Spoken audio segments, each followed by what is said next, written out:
Hare Krishna.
Hare Krishna, Sudama Prabhu. You are the host now. Abhijit Prabhu. And Maharaj is also signed in, so you can let me check Maharaj language interpretation. Okay. I'm adding you as a co-host as well, Prabhuji. Let me just add Maharaj first. Okay. Balakrishna Prabhu is here.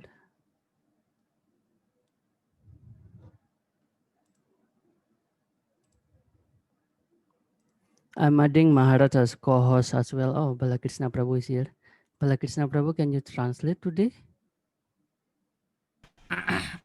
Yes, Prabhu. Oh, thank you. Okay.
You are muted by host.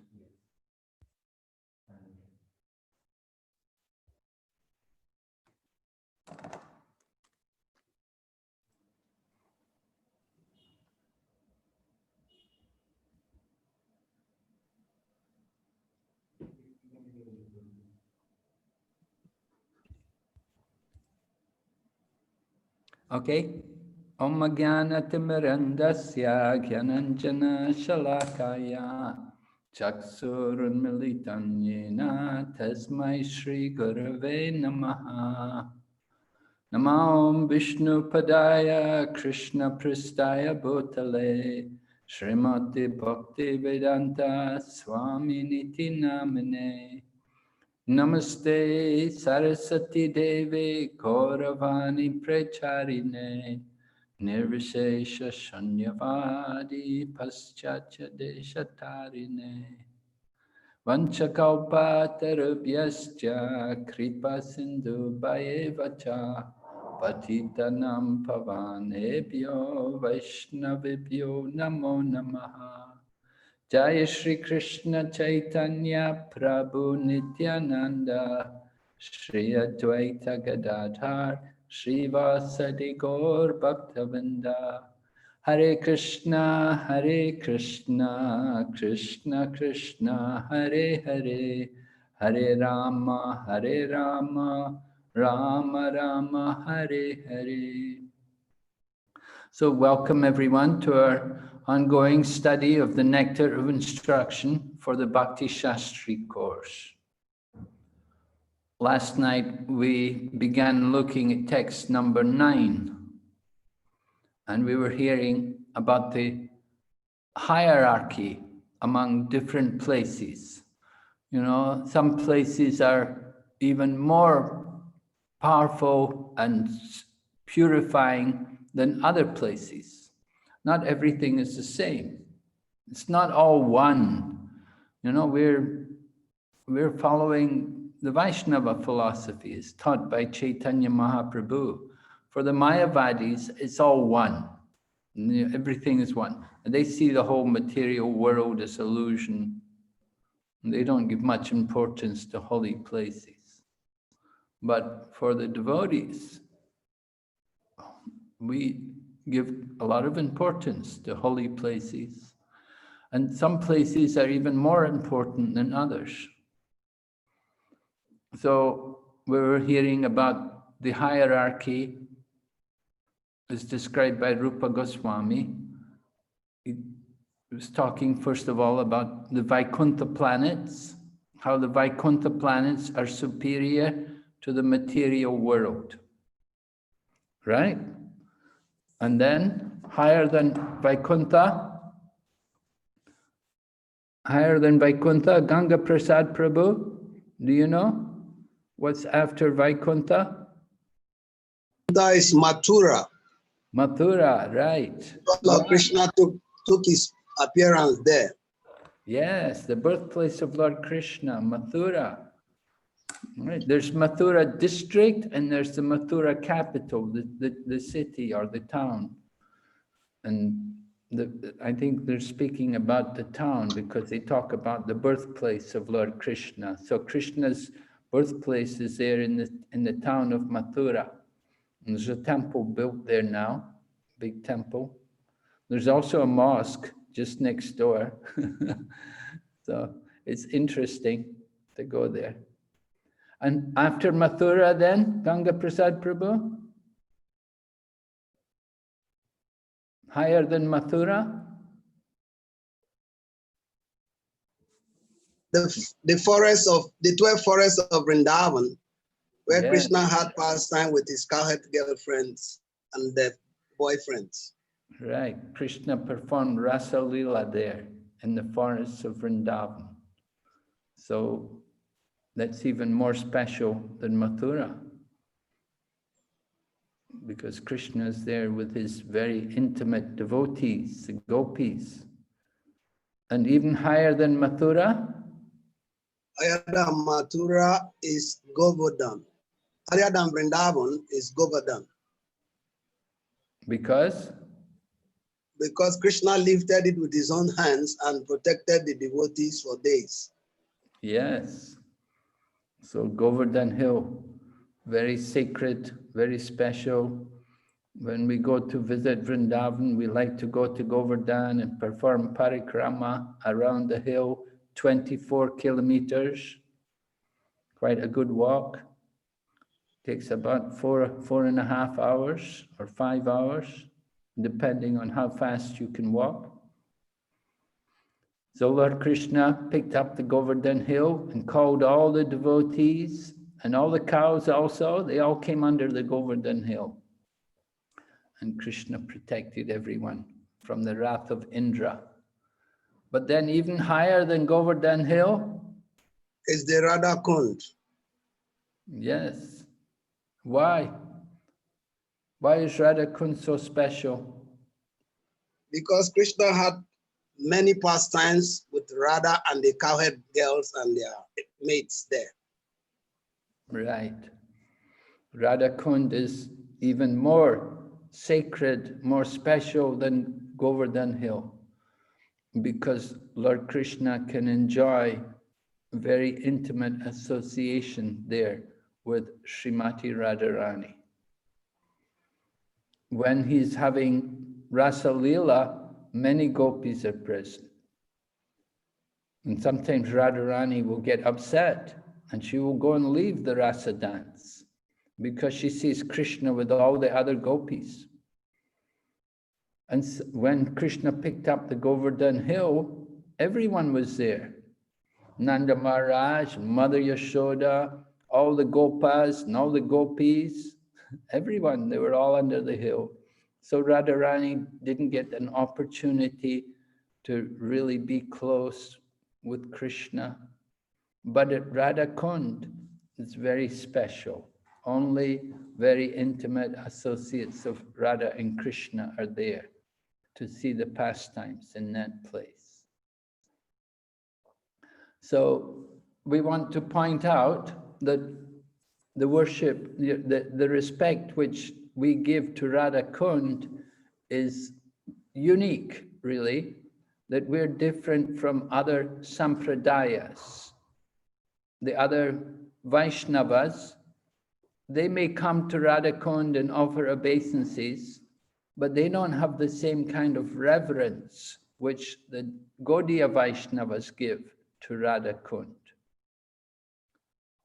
It was Chaitanya Mahaprabhu who personally rediscovered the Radha Kund. It had been lost. Nobody knew where it was. Rupa and Sanatan were there. They didn't know where it was. Lord Chaitanya personally came there in Vrindavan, and then he found out where he discovered it. Even the local people didn't know. But there was a place nearby, there was a village nearby, which was like Aristagram, and Krishna had killed Aristasura, and after he killed Aristasura, it was then that Radharani told Krishna, you have to bathe in the holy places, go and bathe in the holy rivers. So Krishna said, I don't need to go there, they'll come here. So all the holy rivers came there and poured their water and created Shama Kund.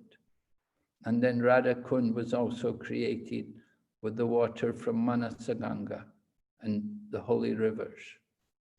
So Lord Chaitanya personally took his bath there. At the time when he came there, it was simply a rice field.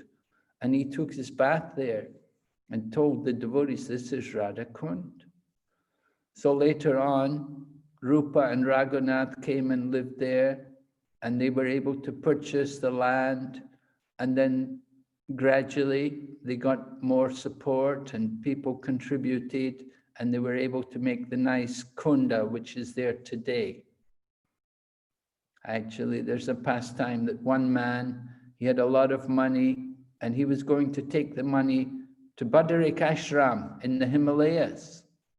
But when he was en route, he had a dream, and in the dream, Lord Krishna came to him and told him, you should go to Radha Kund and give this money to Raghunath. He needs the money to develop Radha Kund. So the man he was on his way to Badrinath. He came back and he came to Radhakund and he found Raghunath and he gave him all the money he had. So Raghunath could develop Radhakund more, make a nice bathing ghat. And gradually, more and more people came and contributed, and they could make it, the place which it is today. It's quite big and it's very, very nice. So Radhakund was very important to Lord Chaitanya Mahaprabhu. And because it was so important to Lord Chaitanya Mahaprabhu, Rupa Goswami also understood that this is a very important place. Why was it so important to Lord Chaitanya Mahaprabhu? Because Lord Chaitanya Mahaprabhu, he is Lord Krishna himself, but he's cultivating the mood of Srimati Radharani. And he wants to experience that Radha Bhav, the loving mood which Srimati Radharani has in her service to Krishna. And this Radhakund is dear to Radharani, as this Radhakund is practically non-different from Radharani. And just as we give great respect to Srimati Radharani, we also have to give great respect and honor this Radhakund. It's not different from Srimati Radharani. So for the Gaudiya Vaishnavas, it's very important because we want to get the blessings of Radharani to serve Krishna. Her blessings are she gives the greatest pleasure to Lord Krishna. Lord Krishna likes pleasure, he likes to enjoy, he wants pleasure, and he gets the greatest pleasure from Srimati Radharani. And Srimati Radharani, she gets even more pleasure than Krishna. By serving Krishna, she gets the greatest pleasure. And that's why Krishna wants to take the mood of Radharani, because Radharani is enjoying more than Krishna. So we give all importance to Srimati Radharani. Of course, she's the embodiment of Ladini Shakti, the pleasure potency of Lord Krishna. So we offer all of our respect to Srimati Radharani. She is the attractor of the attractor of Cupid. Krishna is known as Madan Mohan, the attractor of Cupid, and Radharani is Madan Mohan Mohini. She can attract Krishna. So very, very special. This, of course, this teaching, this philosophy, this is a philosophy unique to the Gaudiya Vaishnavas, as taught by Sri Chaitanya Mahaprabhu. And so the other people, they may come to Radhakund, they're coming because of Krishna, but they don't appreciate so much Srimati Radharani. Right? So I was looking through the objectives, what we want to cover, the different points which we're meant to cover in this course. So it's mentioned, discuss Rupa Goswami's Upadesha Saram, the essence of all advice. Would someone like to tell us what was the Upadesha Saram, the essence of all advice? We covered that already, right? We have some hands. Yes, who do we have? Tukaram Prabhu. Hare Krishna Maharaj, Kalam Nayed Akhilam Iti Updesha Saram. The sum and substance of all the Updesh is to 24 hours engage in Krishna consciousness. 24 hours a day to engage in Krishna consciousness. Specifically by doing what kind of activities? By constantly engaging in chanting, hearing, in reaching about Krishna, serving Krishna with ourselves. Yes, we should be constantly absorbed in chanting the holy name of Lord Krishna and discussing his qualities and his pastimes and his activities. Right? Nam, Guna, Rup, Lila. All of these things. This is the business of the devotees of Krishna, to constantly relish and discuss and recite all the glories of Lord Krishna, 24 hours a day. And one can also, it was recommended, one could also reside in Braja, if possible. All right, so Rupa Goswami has given us the Upadesha Saram. What is the relevance of this Upadesha Saram to ISKCON? How do we relate to this as devotees of Krishna in the ISKCON movement? This Upadesha Saram, Rupa Goswami is talking about residing in Braja and 24 hours a day chanting the holy name. So how is this relevant in our ISKCON society? Would anyone like to tell? What is your thinking on this?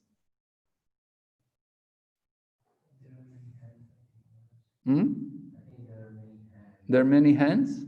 Oh, good. Let's hear from them. Ananta Pandit Prabhu?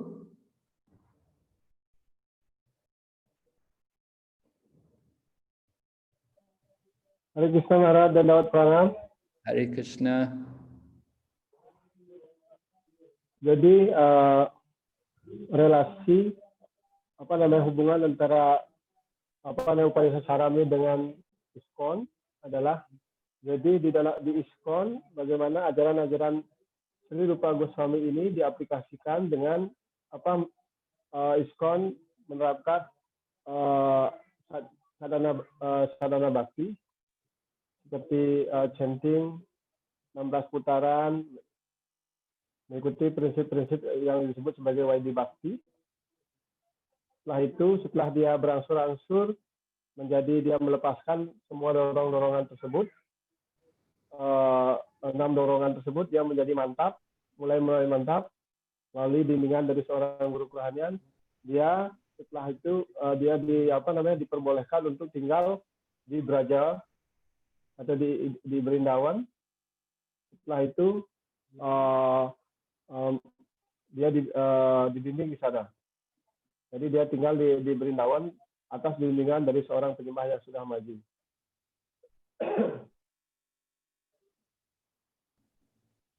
So is that actually necessary for all of us in ISKCON, that we have to go and reside in Braja? Untuk mengembangkan pure Bhakti Maharaj, Krishna Prema. Keterikatan terhadap nama suci dan mendengar tentang lila Krishna atau mengingat tentang lila Krishna dan kegiatan bentuk rupa dari Sri Krishna. And so is he saying we have to go to Vrindavan to do that?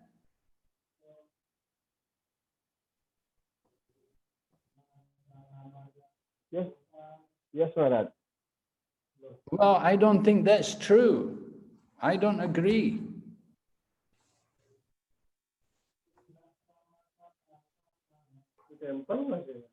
Not that do you think you cannot become a pure devotee unless you go and reside in Vrindavan? No, Maharaj. That we can become pure devotee, but the mood must seem like as Vrindavan.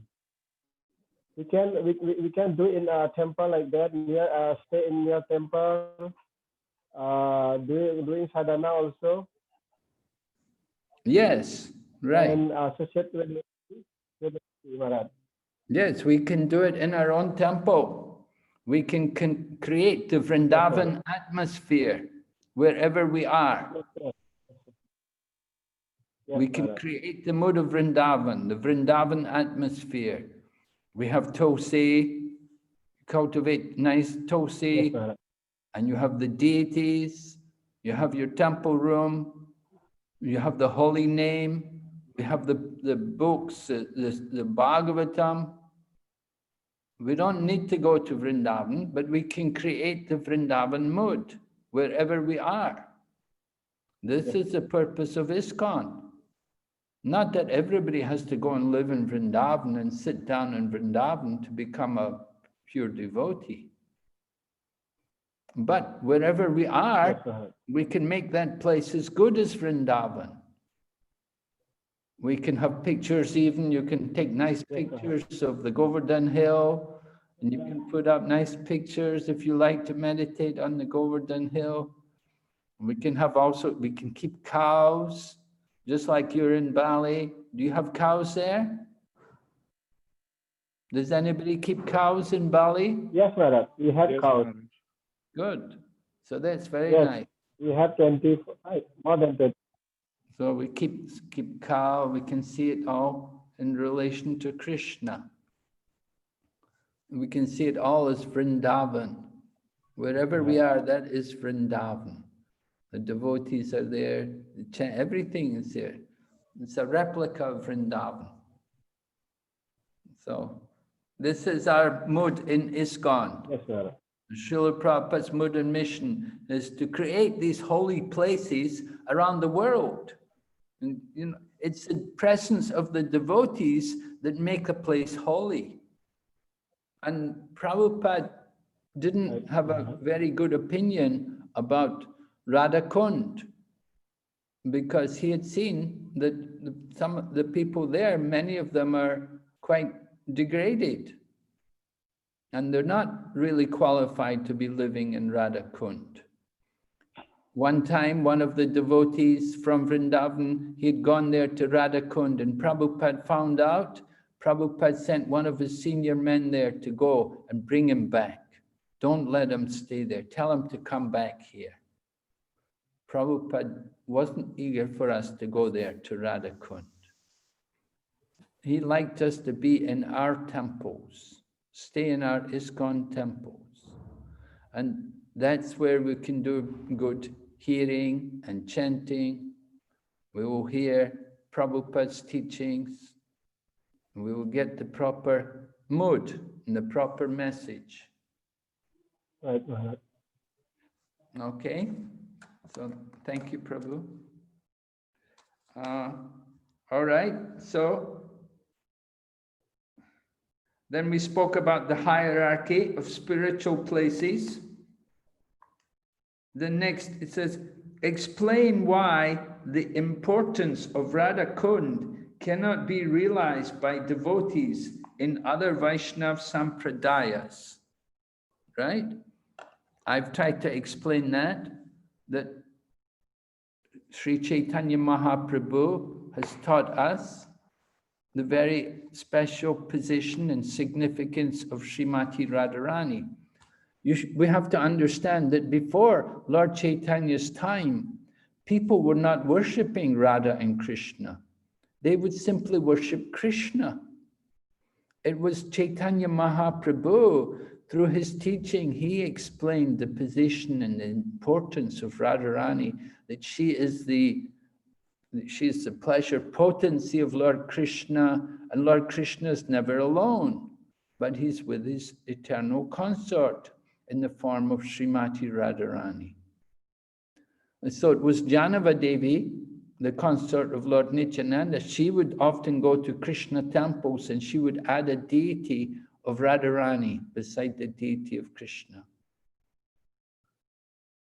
So, you know, and we're saying like in the last 500 years, it's become more popular for Radha and Krishna to be there. But previously, you'll find it was just Krishna on his own.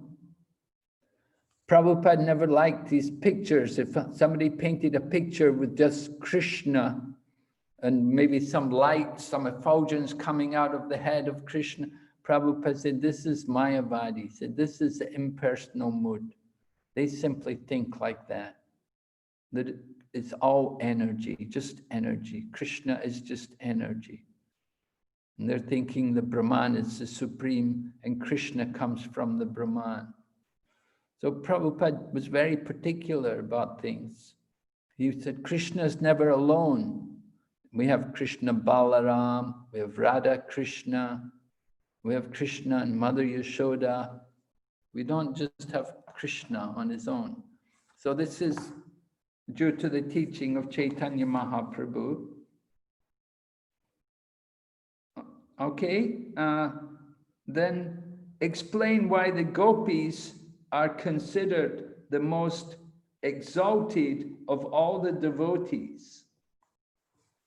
Why are the gopis considered the most exalted? Well, that's going to come up. Maybe when we go to the text, we can see that. Let's go back to the text. I'll share the screen. Right? And we've got the text. I'll find the text.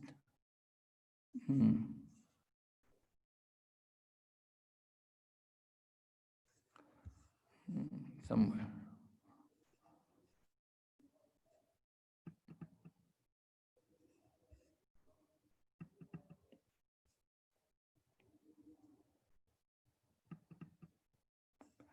Okay, can everyone see? Are you seeing the text? Yes, Maharaj. Yes, Maharaj. Yes, Maharaj. All right, who can chant the verse? Anybody knows how to chant the verse?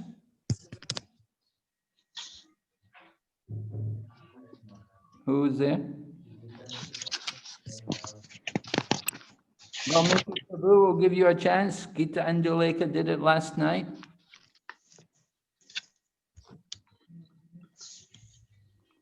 Valmiki? Yes, Maharaj. Hare Krishna. Please chant the verse. Vaikuntha janito vara madhupuri tatrapi rasutsavat vrindaranyam udara pani ramata tatrapi govardhana radha kundam ihapi gokulapate premamrita plavanat kuryadasya virajato giritate sevam vivekina. Very good, yes. And you can read the translation for us, the holy place? Yes, Maharaj. The holy place, known as Mathura, is spiritually superior to Vaikuntha, the transcendental world, because the Lord appeared there. Superior to Mathura, Puri is the transcendental forest of Vrindavan because of Krishna's Rasa Lila pastimes. And superior to the forest of Vrindavan is Govardhan Hill, for it was raised by the divine hand of Sri Krishna and was the site of his various loving pastimes. And above all, the super excellent Sri Radha Kund stands supreme, for it is overflooded with the ambrosial nectarian prema of the Lord of Gokula, Sri Krishna. Where then is that intelligent person who is unwilling to serve this divine Radha Kund, which is situated at the foot of Govardhan Hill? The spiritual... All right, thank you. Yes. Yes, Maharaj. Thank you very much. And then in the purport here, Srila Prabhupada talks about Chaitanya Mahaprabhu, how he could not at first find Radhakund. This means that Sri Chaitanya Mahaprabhu was actually searching for the location of Radhakund. Finally, he found the holy spot.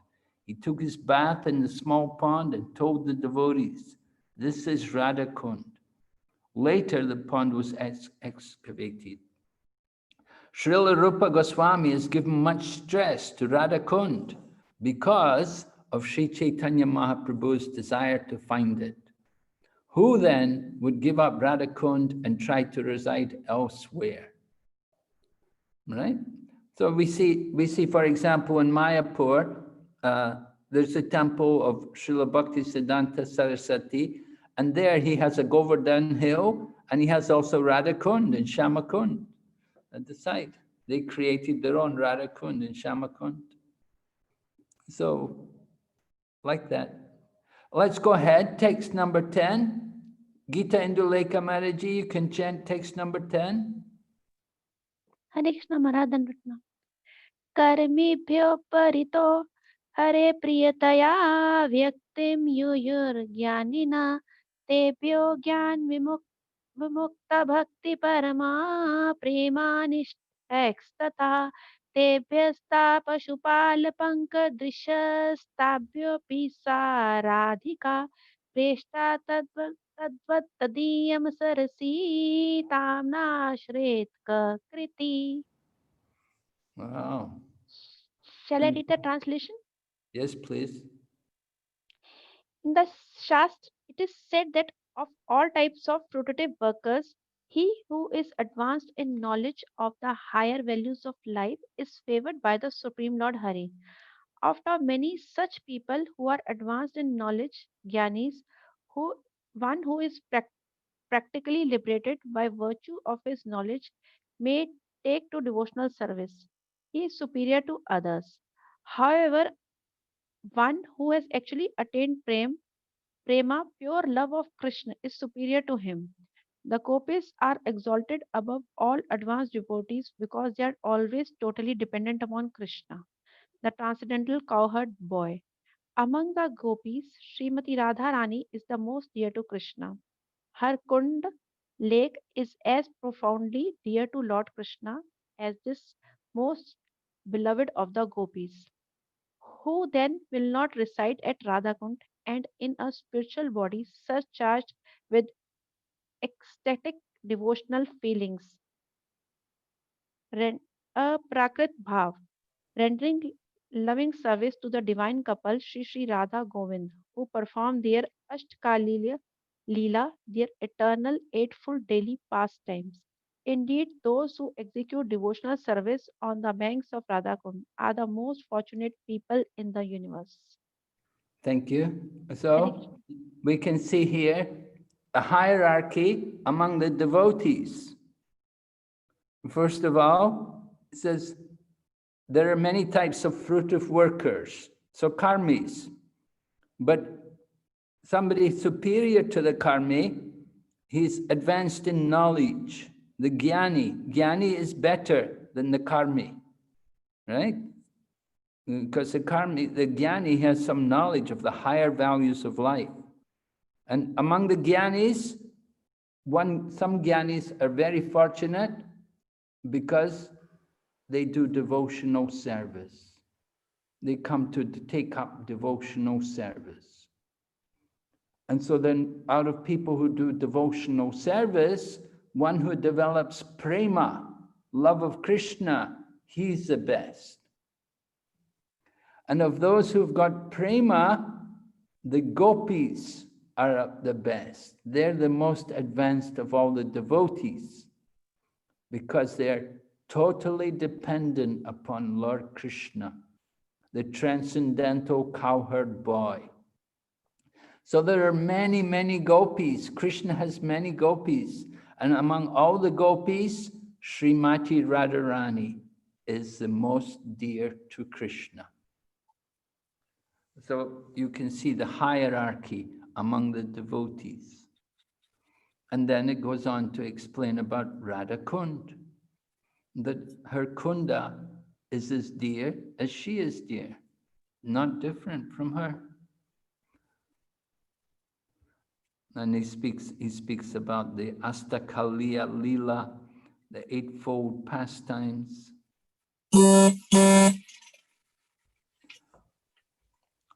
All right, so that's the hierarchy among the devotees. It's a long purport there, and Prabhupada's talking mainly about the karmi and the jnani, and how the jnanis become attached. Or among the karmis, first of all, he explains about karmis, that some karmis are just vikarmis. They don't follow any principles, just gross materialists. Among the karmis are some vikarmis, people who act without the guidance of Vedic knowledge. Those who act on the basis of Vedic knowledge perform sacrifices for the satisfaction of Lord Vishnu and to receive benedictions from him. Right? So these are the karma yogis, you could say, like they act according to, or karma kandi, they act on the basis of Vedic knowledge, perform sacrifices for the satisfaction of Lord Vishnu and to receive benedictions. So karma kandi, that would be. And in this way, they're elevated to higher planets. Karmis are superior to the vikarmis. Yeah, well, vikarmis are sinful. Karmi is pious, he's not sinful, but he's materialistic. But Prabhupada said, they are faithful to the direction of the Vedas and are certainly dear to Krishna. They're dear to Krishna, but they're not able to go back to Godhead. Krishna will put them in higher planets. Maybe they can even become demigods, like that. This is the position of the fruitive workers. So they're sometimes elevated to higher planets. On the other hand, other people, the vikarmis, they become animals, trees, and plants. That's their situation. So Prabhupada talks about materialists working hard, like dogs and hogs.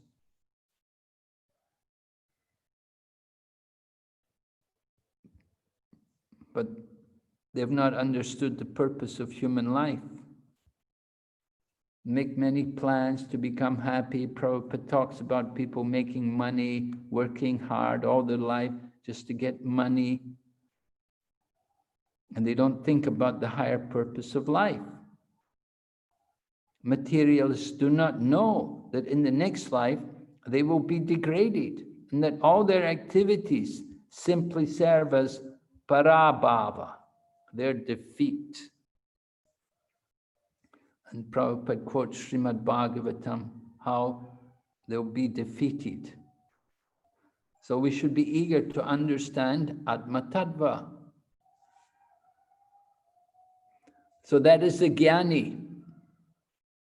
Out of thousands and even millions of ignorant people wasting their time gratifying the senses, one may come to the platform of knowledge, understand the higher value. Such a person is called a Jnani.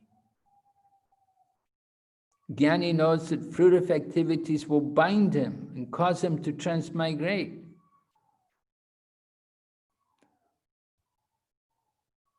This Jnani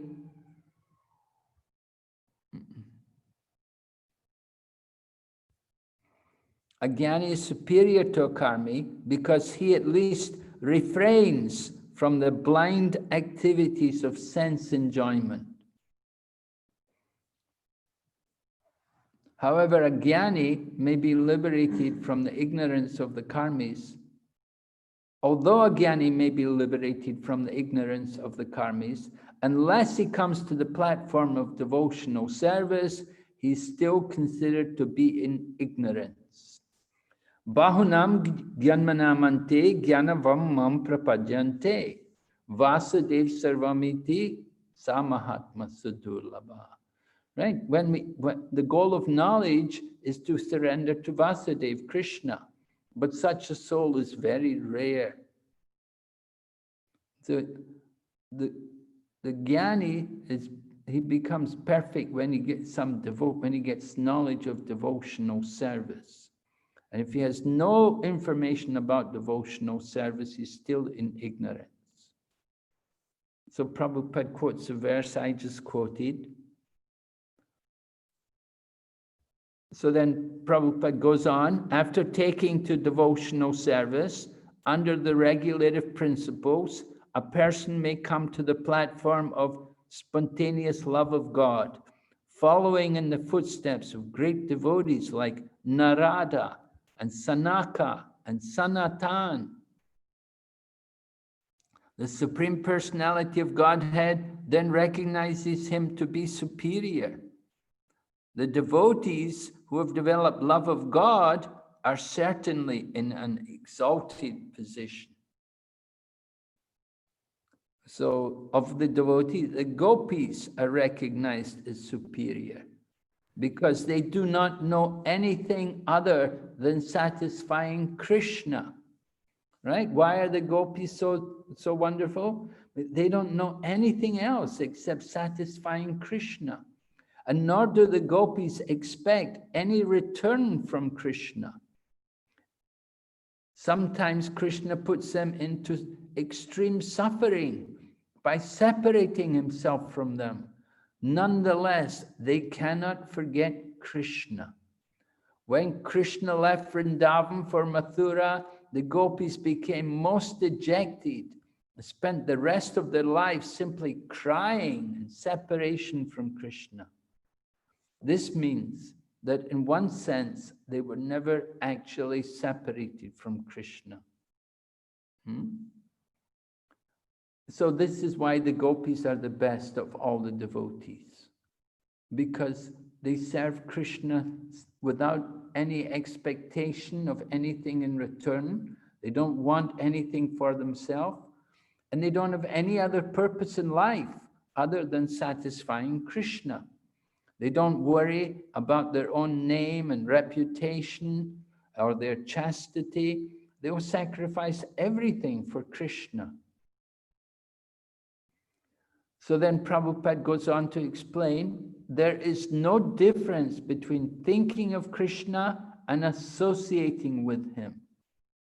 Rather, vipralamba seva, thinking of Krishna in separation, as Sri Chaitanya Mahaprabhu did, is far better than serving Krishna directly. Thus, of all the devotees who have developed unalloyed devotional love for Krishna, the gopis are most exalted. And out of all the exalted gopis, Srimati Radharani is the highest. Right? So, we want to understand this point about Vipralamba Seva. This is also mentioned here as one of the objectives which we want to understand. It says,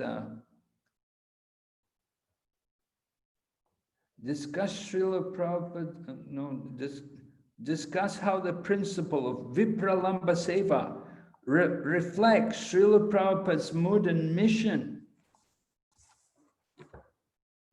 Srila Prabhupada's mood and mission to serve Krishna in that mood, Vipralamba Seva, in separation. That is the mood of the gopis. So Srila Prabhupada is teaching all of us to cultivate this mood of the gopis, serving Krishna in separation. And this was the mood of the Goswamis, who were all followers of Sri Chaitanya Mahaprabhu. Indeed, Sri Chaitanya Mahaprabhu also felt separation from Krishna. He was cultivating that mood of separation from Krishna. He was living in Jagannath Puri, and he would see the ocean there as the Yamuna, and he would see the sand dunes as the Govardhan Hill, and he would see all the gardens around. It would remind him just of like he was in Vrindavan. And he would be anxious, where is Krishna? Where is Krishna? One time he asked, where is Krishna? And Gadadhar said, he's in the heart. He's in our heart. And when Lord Chaitanya heard it, he began to rip at his skin and tried to tear his skin. He wanted Krishna to come out of his heart. And Gadadhar Pandit had to pacify Lord Chaitanya Mahaprabhu and tell him, just wait, just now he's coming, just calm down, just now he will come.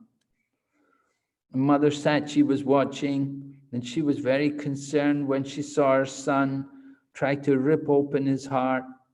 And she really appreciated Gadadhar, how Gadadhar had taken care of Lord Chaitanya and pacified him and calmed him down. So Prabhupada also encourages us, all of us, to feel separation from Krishna.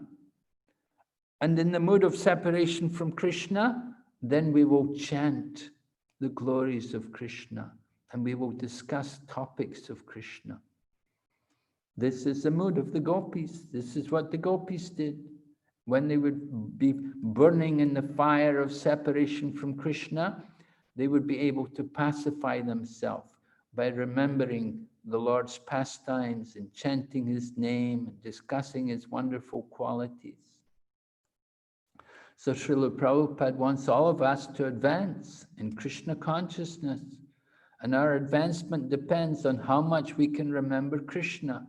And if we can cultivate this mode of separation from Krishna, then it will help us to become more absorbed in thinking of Krishna. All right, and then now talking about Srimati Radharani. Why is she the best of all the gopis? We hear the gopis are the best of all the devotees. Now, why is Srimati Radharani the best? What is so special about her? No one can excel the devotional service of Srimati Radharani. Indeed, even Krishna cannot understand the attitude of Srimati Radharani. Therefore, he took her position and appeared as Sri Chaitanya Mahaprabhu, just to understand her transcendental feelings. In this way, Rupa Goswami gradually concludes that Srimati Radharani is the most exalted devotee of Krishna, and that her Kunda, Sri Radha Kund, is the most exalted place. This is verified in a quotation from Lagu Bhagavatamrita, as quoted in Chaitanya Charitamrita. Yatarada priya Vishnos tasya kundam priyam tata sarva gopishu saivaika Vishnur atyanta vallabha. Just as Srimati Radharani is dear to the Supreme Lord Krishna, Vishnu, so her bathing place, Radha Kund, is equally dear to Krishna. Among all the gopis, she alone stands supreme as the Lord's most beloved. Therefore, everyone interested in Krishna consciousness should ultimately take shelter of Radha Kund and execute devotional service there throughout one's life. This is the conclusion of Rupa Goswami in the 10th verse of Upadesh Amrita. So Srimati Radharani is described here that she has the greatest love for Krishna. Of all the devotees, she has of all the gopis who have pure love for Krishna, that her love and her mood in the service of Krishna is the most pleasing to Lord Krishna.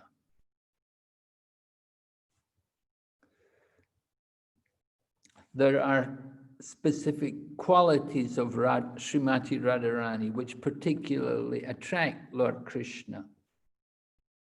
Of course, all the gopis, they're also expansions of Srimati Radharani. But it's Srimati Radharani who is originally one with Krishna. Radha and Krishna are originally one, but they separated themselves for the pleasure of Lord Krishna. So as I said, Srimati Radharani embodies the Ladini Shakti, the pleasure potency of Lord Krishna. And how does she give the Lord pleasure? It's described, one of the qualities, special qualities of Radharani is her cooking, that she's a very wonderful cook. She got blessings from Durvasa Muni. Durvasa Muni had come to her house and she had served him very nicely. And he gave her the blessing that whatever she cooks will be just like nectar. So every day, Lord Krishna has to go out into the fields with the calves. And Mother Yashoda would usually cook for Krishna. But when she heard how Srimati Radharani had this blessing that everything she cooked would be like nectar, Then she encouraged Radharani, please come to our home and you can cook for Krishna. So she would come and she would cook the whole day. And she would have many different fires, hot fires. She'd be cooking and preparing foodstuffs to offer for the pleasure of Krishna. So that's one of her wonderful transcendental qualities for the service of Krishna. Another thing which she gives great pleasure to Krishna with is her dancing. Lord Krishna likes to dance, and sometimes he will dance in the mood of the peacocks, and Srimati Radharani will be able to dance. Of course, Rasa Leela is also there, but there are many gopis in Rasa Leela. Radharani gets a bit upset when she sees all the other gopis there. All right.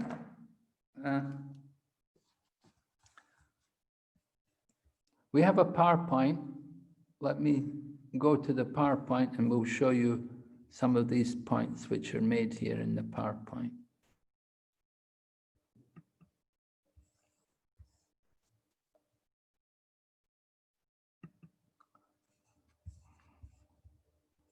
Can everyone see PowerPoint?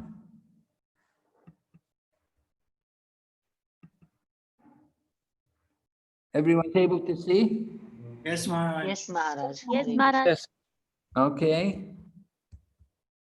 Oh, what happened? Huh? From here? Yes. Play from start.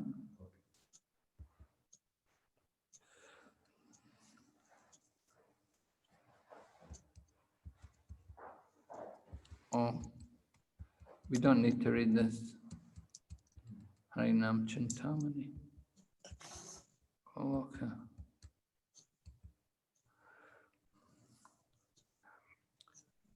Here's a nice verse. Can someone read this verse? Someone who knows it? Sadananda Ramchandra can read.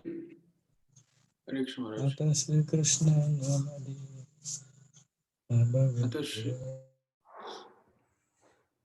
Ata Shri Krishna Namadi Nabhaved Grahyam Indrihi Sevonmukhi Jihvadav Swayam Eva Spuratyataha. Translation? Therefore, material senses cannot appreciate Krishna's holy name, form, qualities, and pastimes.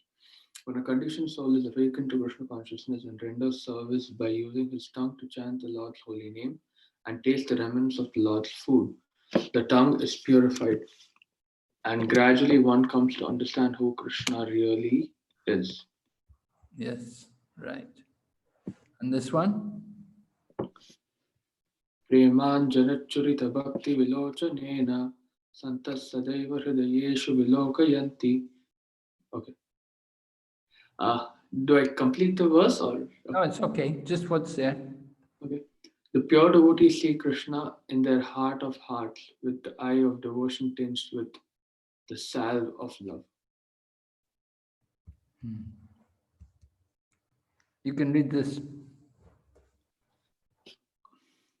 When Krishna manifested himself in Vraja, both the devotees and the non-devotees saw him with this very eye. But only the devotees cherished him eternally, present in Vraja, as the priceless jewel of their heart. Nowadays also, devotees see him in Vraja in their hearts, saturated with devotion, although they do not see him with their eyes. The eye of devotion is nothing but the eye of pure, unalloyed spiritual self of the Jiva. The form of Krishna is visible to that eye in proportion to its purification by the practice of devotion. When the devotion of the neophyte reaches the stage of Bhava Bhakti, the pure eye of the devotee is tinged with the salve of love by the grace of Krishna, which enables him to see Krishna face to face. Brahma Samhita 38. Brahma Samhita 538. Purport. That purport is from Bhakti Siddhanta Saraswati Prabhupada, of course. He gave the commentary. So he's describing how to see Krishna with the eye of devotion. not with the material eyes. So coming to the hierarchy of spiritual places, Chaitanya Mahaprabhu instructed Rupa Goswami, Tadupari Goloka Vrindavan. That Goloka Vrindavan is the topmost region of the spiritual sky from Madhya Lila, 19:154. So how is it that one location is higher than another? On what basis is this distinction made? Someone can read?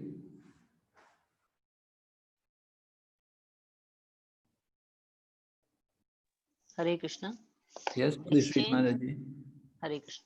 The exchange of spiritual happiness between Krishna and his devotee, in which Krishna is controlled by his devotee, is compared to an ocean of nectar into which the devotee and Krishna plunge. This is the verdict of learned scholars who appreciate Krishna's opulence. Madhya Lila, 19:229. Hare Krishna. So spiritual happiness. Krishna takes pleasure in being controlled. You can see Mother Yashoda binding Krishna. This is for Krishna's own pleasure. He's taking pleasure in this, the loving exchange with his mother. Mataji, can you continue reading? Yes, Maharaj. On the platform of conjugal love, attachment for Krishna, rendering service unto him, the relaxed feelings of fraternity and the feelings of maintenance all increase in intimacy.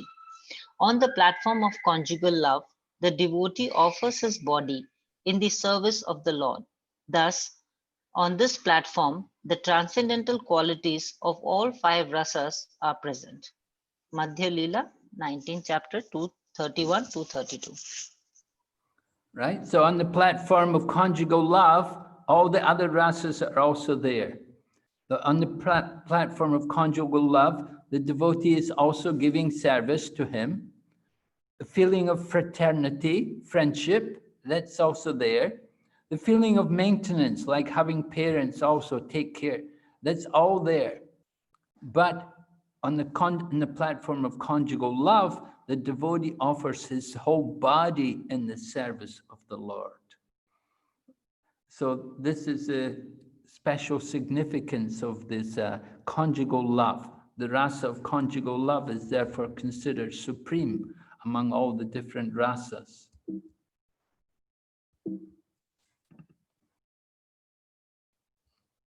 Yes, Maraji? Yes, Maharaj. During the Rasa dance, Krishna did not exchange loving affairs with Radharani due to the presence of the other gopis. Because of the dependence of the others, the intensity of love between Radharani and Krishna was not manifest. Therefore, he stole her away. Madhya Lila 8:102. Yeah, Krishna's dancing Rasa Leela. There are many, many gopis present. And different gopis, they come from different places. We know there's the Shruti Charas, the personified Vedas who come as gopis. And there's also the sages from the Naimisharanya forest who took birth in Vrindavan to be gopis so they could have conjugal love with Krishna. So there's many different groups of gopis who are all there. So this didn't help, this didn't make Radharani feel so comfortable with all the other gopis present and they're all dancing with Krishna. Therefore, Krishna has to satisfy Radharani. He stole her away. Yeah? Yes, Maharaj. If Lord Krishna rejected the company of the other gopis for Srimati Radharani, we can understand that Lord Shri Krishna has intense affection for her. Madhya Lila 8:103. So Giriraj Swami, quoting in relation to this pastime, he's explaining that this pastime of Krishna stealing Radharani took place in Vrindavan at Vamsivat, and all categories of the gopis of Vrindavan were taking part. So there was limited intimacy because so many were there. So Krishna stealing Srimati Radharani away established her preeminent position that she's really the topmost personality. Yes, Mataji? Yes, Maharaj. Finding herself treated equally with all the other gopis, Radharani displayed her tricky behavior and left the circle of the rasa dance. Missing Radharani's presence, Krishna became very unhappy and began to lament and wandered throughout the forest to search her out. Madhya Leela 8:105. So this is in a different place. Krishna performs Rasa Leela in some different places. So in another place, we see that Radharani displayed she left the Rasa dance. In one pastime, Krishna stole Radharani away, and the other one, Radharani herself left, and Krishna has to go and look for her. So Giriraj Maharaj explains, this pastime took place in the springtime at Govardhan, with only the most exalted gopis participating. So there was more intimacy and consequently a higher rasa.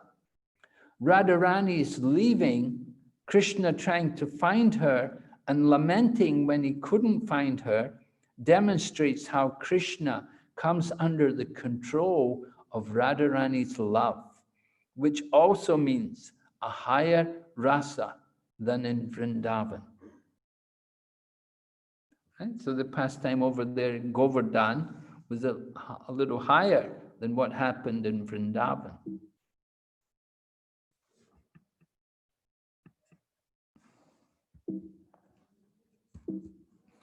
Krishna.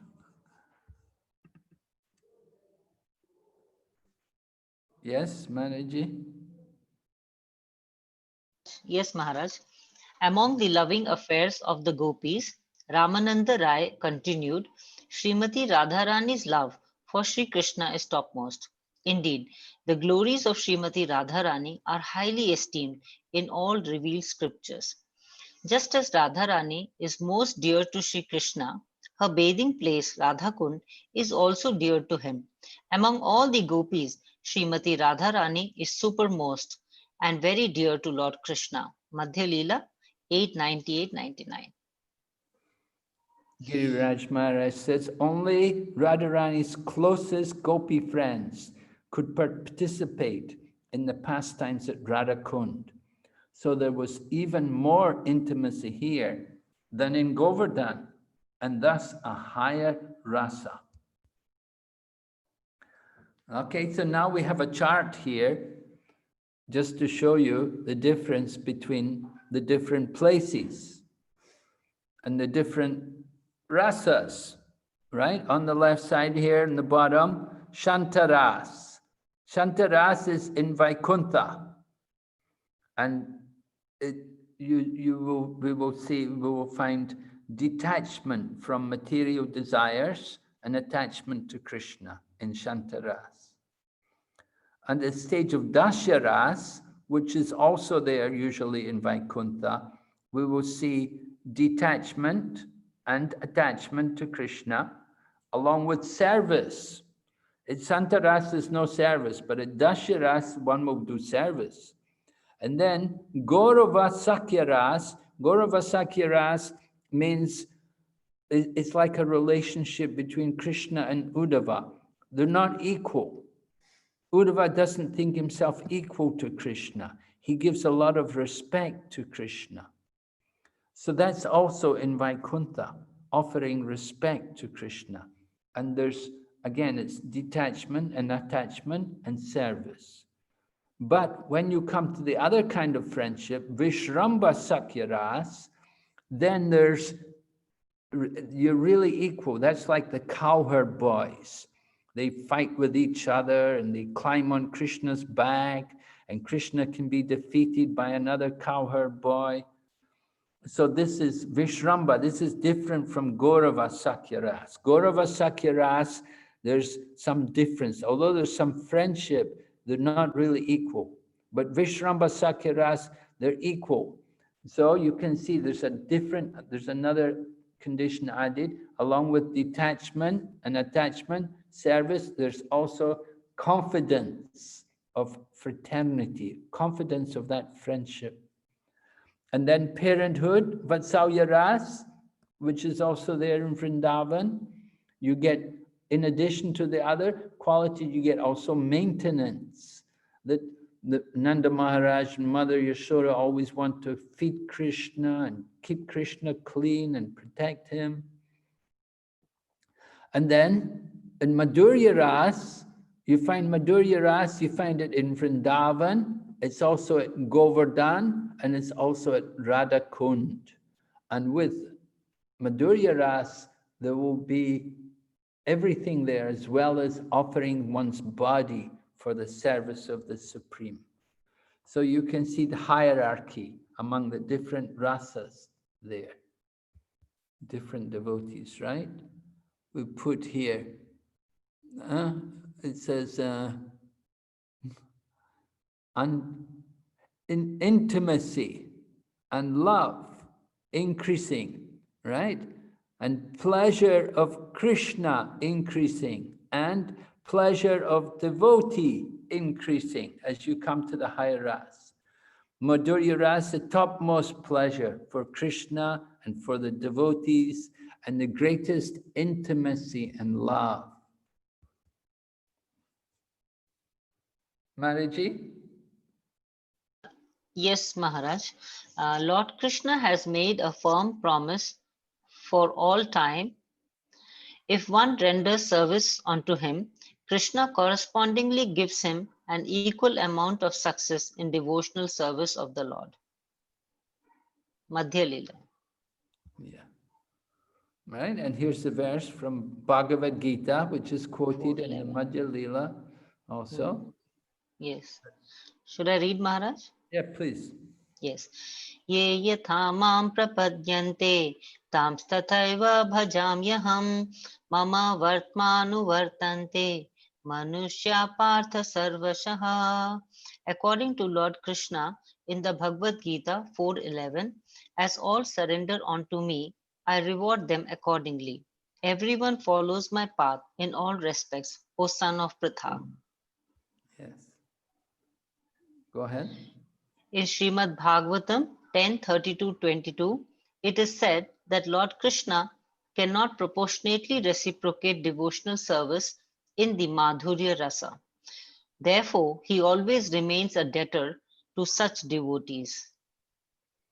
The devotees of Madhurya Ras, they give everything for Krishna. They'll give their whole body for Krishna's service. So Krishna says, I can't repay you. I'm a debtor. I can't pay you back. Please read more. I am not able to repay my debt for your spotless service, even within a lifetime of Brahma. Your connection with me is beyond reproach. You have worshipped me, cutting off all domestic ties, which are difficult to break.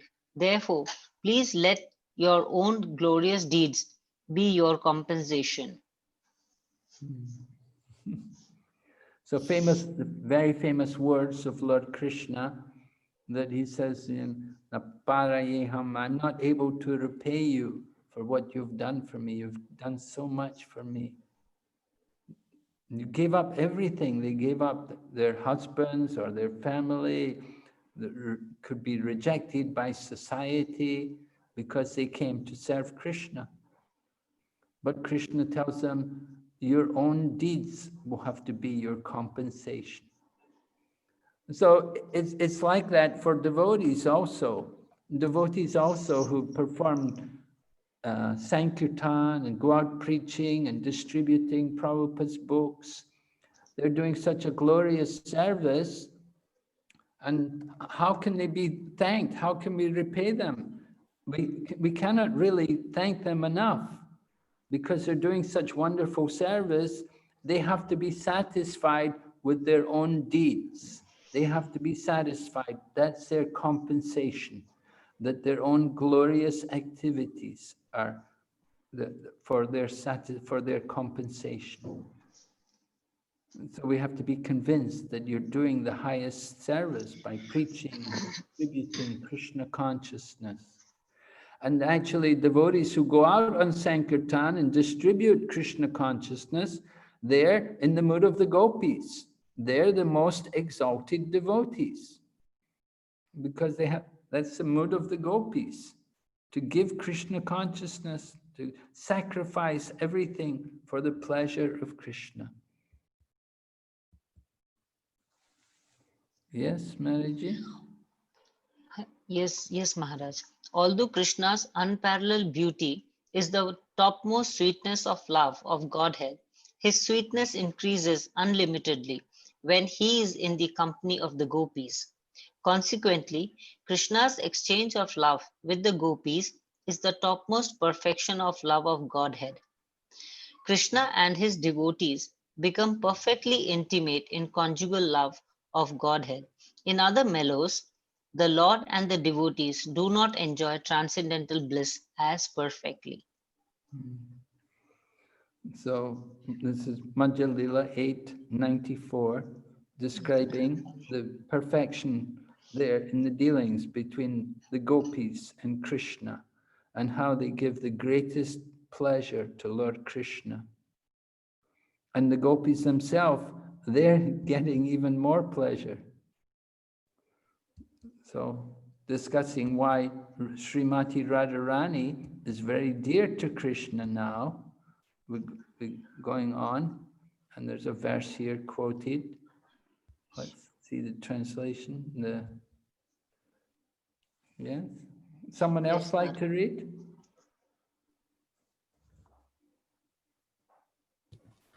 Yes, Maharaj. Okay, please read. When the gopis began to talk among themselves, they said, "Dear friends, the gopi who has been taken away by Krishna to a secluded place must have worshipped the Lord more than anyone else." Madhya Lila 8:100. Right. So the other gopis, they saw that Krishna was missing, and he'd gone off with another gopi. They found his footprints, and they saw that Krishna is walking with the footprints of a young woman. And so they understood that this woman, she must have worshipped Krishna more than anyone else. So the gopis appreciated that because she'd been taken away by Krishna, she must have been very qualified. She must have given Krishna so much pleasure. So this is Srimati Radharani's unique position. Yeah, continue reading. Among the gopis of Vrindavan, Srimati Radharani and another gopi are considered chief. But when we compare the gopis, it appears that Srimati Radharani is most important because her real feature expresses the highest ecstasy of love. The ecstasy of love experienced by the other gopis cannot be compared to that of Srimati Radharani. Madhya Lila 8:161. Yes, go ahead. Vraja gopis can attain the advanced states of Mahabhava known as Rudha, advanced, and Aniruddha, highly advanced. In Modana Adhirudha Bhava, the love of Srimati Radhika touches heights of ecstasy unknown to all the other gopis. Jaiva Dharma. So Srimati Radharani is on the highest position of transcendental love. We're going to just take a few minutes to discuss about bathing and residing at Radha Kund, because this is one of the objectives also, that we want to understand Prabhupada's mood, discuss Prabhupada's mood about bathing and residing at Radha Kund. So, have any of you been there to Radha Kund? Have you taken bath there in Radha Kund? Any hands? Yes, Maharaj, but I didn't take Yes, Maharaj. Several people, all. You've all went to Radha Kund. Did you take your bath there, everyone? Yes, Maharaj. No, Yes, Maharaj. Did you get permission? Maharaj. I have take bath. Did you get I am permission not. from your guru to take bath?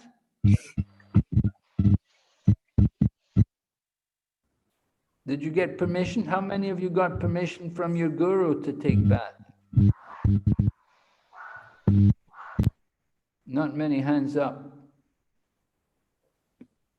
Maharaj, my Guru Maharaj told me that I can just put on myself 3 drops of the Radha Kund. Your Guru Maharaj told you take 3 drops on your head, right? Right. So you did. Yes, Maharaj.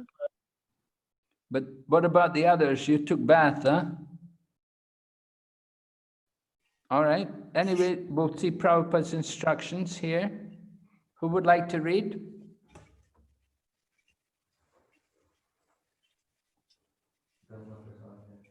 Ganga Prasad will read? Yes, Maharaj. In 1976, Srila Prabhupada was questioned about bathing in Radha Kund. Was it all right?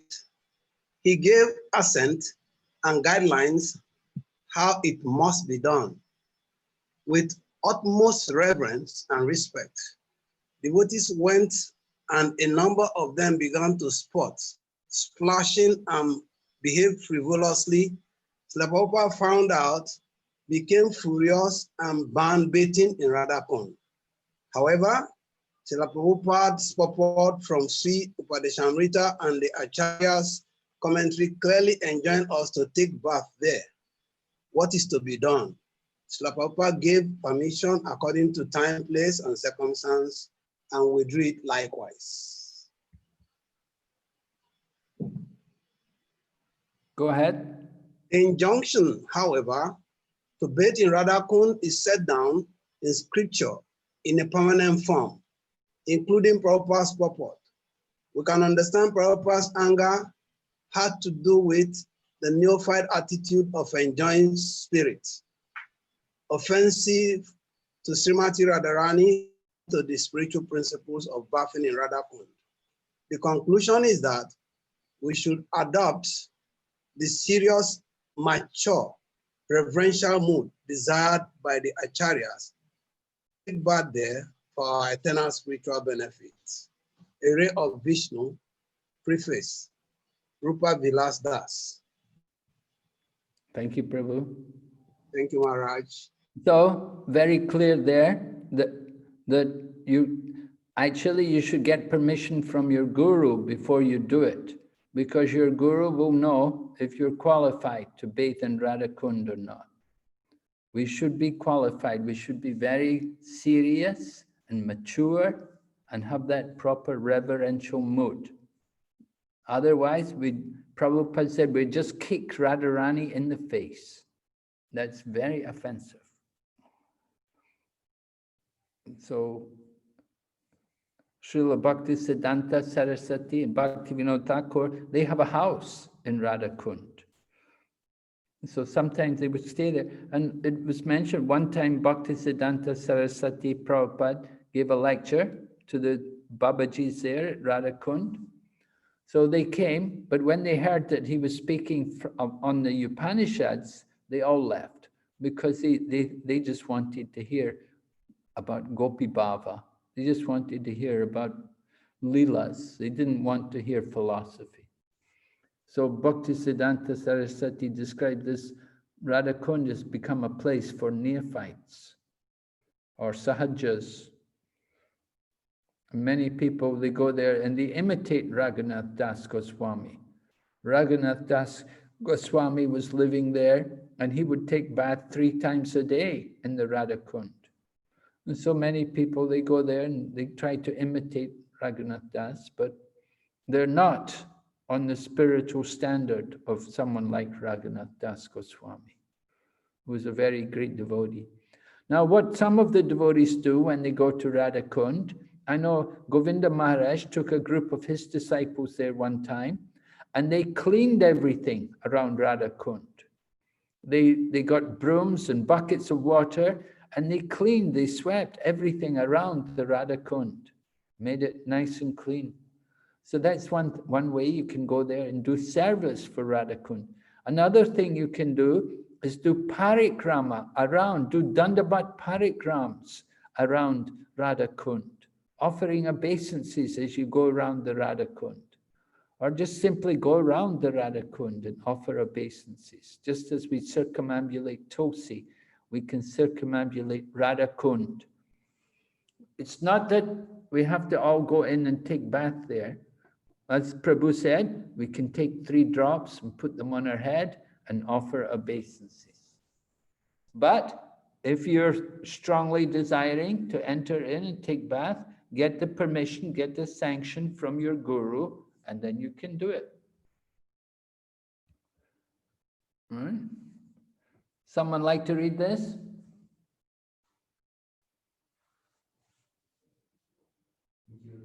Can I continue, Maharaj? Well, we've got some other people, give them a chance. Okay, Maharaj, thank you. Who? Jyoti Radha? Hare Krishna Maharaj. Sri Chaitanya Mahaprabhu never talked to the gopis publicly. The real Vrindavan is not to eat prasadam and sleep, but to follow the advice of Vrindavan Chandra and broadcast his message. That is his message. That is Vrindavan. Vrindavan Dham is worshipable. Don't commit an offense here. Take it as Chintamani Dham. Krishna Narottam Das Thakur says, to see Vrindavan is not possible with Vishaya. So we should take the shelter of Gaura Nitai, become cleansed of eating, sleeping and mating. Then you will see Vrindavan. Don't commit offenses here. There is a special influence in Vrindavan. SPL 43, beginning the temple of Krishna Balaram. Right? Prabhupada lecture at the beginning of the Krishna Balaram temple. And Prabhupada quotes Narottam Das Thakur that it's not possible with Vishaya. Vishaya meaning material desire. So long as we have material desire, we cannot see the holy Dham. So Prabhupada was very concerned. We should behave properly and we should develop the purity. And so don't commit offenses. Very important. Okay.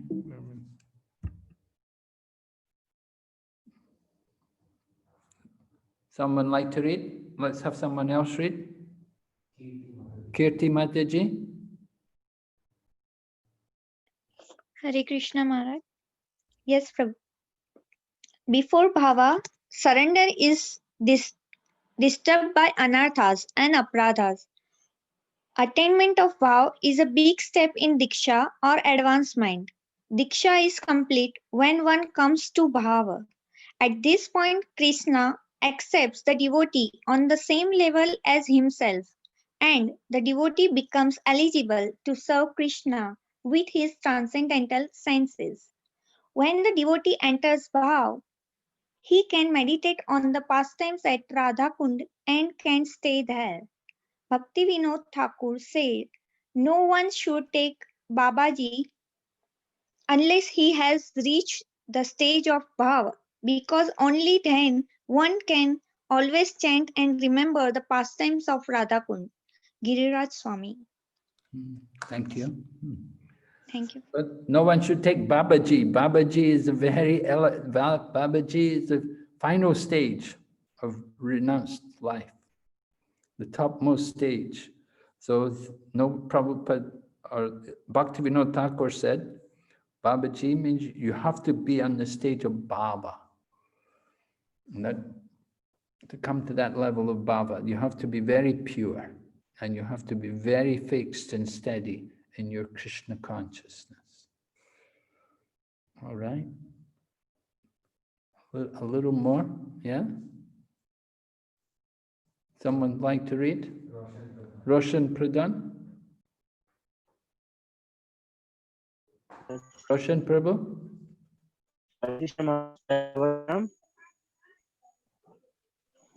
of many times of the many objects of favored delight and of all the lovable damsels of Brajbhumi, Srimati Radharani is certainly the most treasured object of Krishna's love, and in every respect her divine Kunda is described by great sages as similarly dear to him. Undoubtedly, Radha Kunda is very rarely attained even by the great devotees. Therefore, it is even more difficult for ordinary devotees to attain.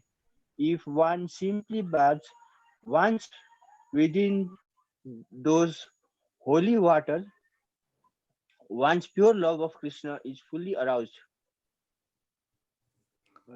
NOI, Yeah. Nectar of Instruction, text 11.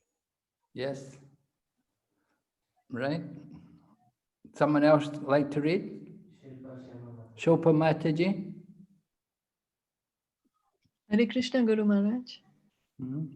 In these statements about devotional service, sometimes it may appear that the results have been overestimated. But actually, there is no overestimation. Some devotees, as revealed scriptures give evidence, have had immediate results by such association, although this is not possible for all. For example, the Kumaras immediately became devotees simply by smelling the incense in the temple. Go ahead. So these statements are not overestimations, nor are they stories. They are actual facts, but are true for certain devotees and do not necessarily apply to all. These descriptions, even if considered overestimations, must be taken as they are in order to divert our attention from the fleeting material beauty to the eternal beauty of Krishna consciousness. And for a person who is already in contact with Krishna consciousness, the described results are not unusual. Nectar of Devotion, chapter 13. All right. So important to remember that these things which are being described, they're not for everyone, but they do happen. If one simply bathes once within those holy waters, one's pure love of Krishna is fully aroused. How does one take the kind of bath described here? Right? Bathe once, our love of Krishna is fully aroused. Giriraj Maharaj explains, he said, follow all of the nectar of instructions in the previous texts. If we follow all of these things, if we go through all of the previous stages, then pure love will manifest. Right? We have to follow carefully. What is described in text 10 is Bhava Bhakti, preliminary stage of love of God. Swarup Siddhi, one lives in the body, but within the body, one has realization of Krishna, of our eternal spiritual form, and of our service to him. But one is not qualified to enter Krishna's pastimes. At Vastu Siddhi, one enters Krishna's pastimes. At the same time, one should be following the line of Chaitanya Mahaprabhu. So we have to follow Lord Chaitanya. Lord Chaitanya taught us, chant Hare Krishna, preach Krishna consciousness, and at the same time develop love for Krishna.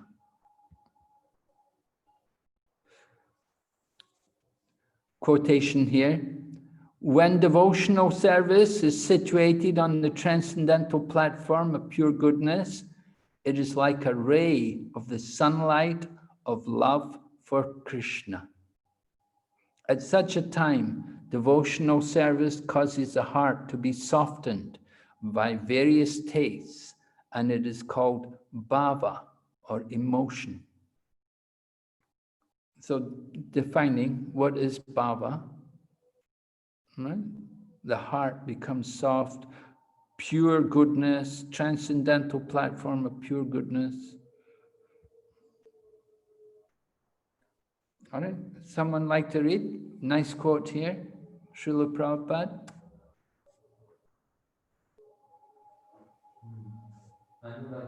Anuradha Priya.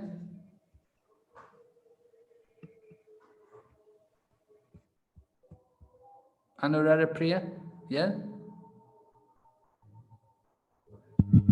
This body you can utilize for sense gratification. Just generally people are doing, eating, sleeping, meeting, and drinking, and so on. So you can utilize this body. That is material. But if you engage this body for the service of the Lord, it becomes spiritualized. As I have already explained, the iron rod constantly in touch with fire, it becomes at end become red hot. That is fire. At that time, it is like fire.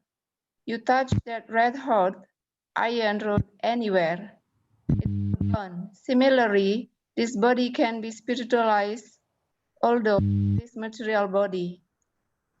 Bhagavad 2:18, Hyderabad, November.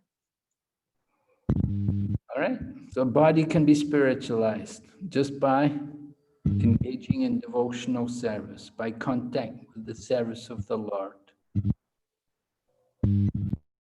Giri Raj Maharaj says, we may be chanting in Namabhas, but we benefit tremendously. We become liberated from material contamination and sinful reactions. But when we chant in Shuddhanam, we realize our relationship with Krishna. When we are in Bhava Bhakti, we are qualified for this kind of bath.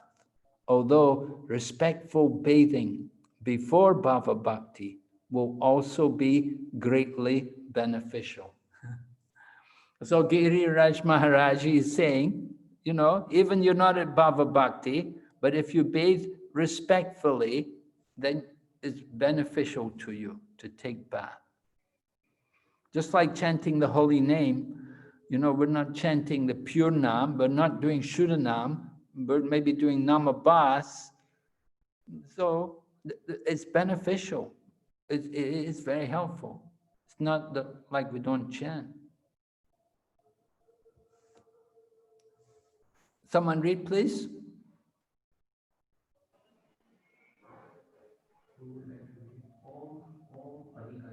Om Adhikari Prabhu. Maharaj. Yes, Maharaj. By devotional service, only one is elevated to the transcendental planet Goloka Brindavana. And there is only devotional service for the activities of devotional service, both in this world and in the spiritual world are one and the same. Devotional service does not change. The example of the mango can be given here. If one gets an unripe mango, it is still a mango, and when it is ripe, it remains the same mango, but it has become more tasteful and relishable. Similarly, there is devotional service performed according to the direction of the spiritual master and the injunction and regulative principles of Shastra, and there is devotional service in the spiritual world rendered directly in the association with the Supreme Personality of Godhead. But they are both same. There is no change. The difference is that one stage is unripe and the other is ripe and the more relishable. Srimad Bhagavatam, 4th canto, 9th chapter, purport of text 11. Here you can see a diagram showing the progression. You can see in the bottom, the unripe mango, and then the mango is becoming ripe, a little sweet, sour, and on the top, you've got the fully ripened mango. So on the bottom, we've got surrender and association of devotees, and then doing sadhana bhakti, devotional practice, then coming up to bhava bhakti, and then prema bhakti, pure love. So the example of the mango is shown there. And here on the right, the different stages, from Shraddha to Sadhu Sangha, Bhajana Kriya, Anartha Nivritti, Nishta Ruchi Asakti, Bhava and Prema, right?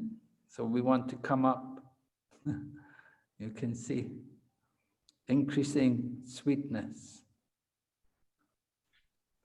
So we explained the hierarchy of spiritual places, right?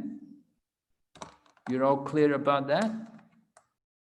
I think we explained why the gopis are considered the most exalted of all the devotees, because they sacrificed everything for the pleasure of Krishna, and they didn't want anything in return.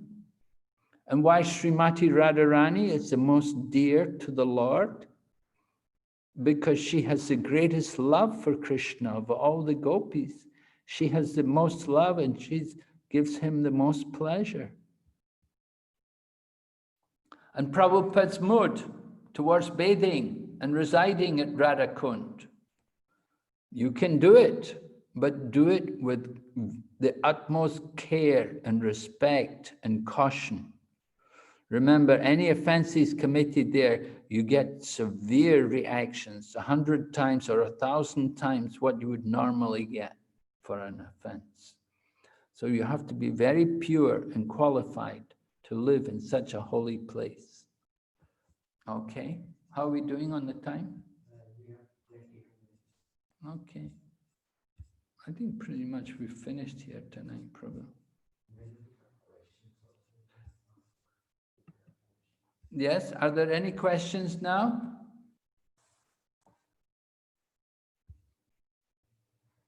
Do we have any questions? There is one question, Maharaj, on the chat. Okay, on the chat we have a question. Recently, I have come across a new name, Swami Narayan, 1781 to 1830, from the state of Gujarat.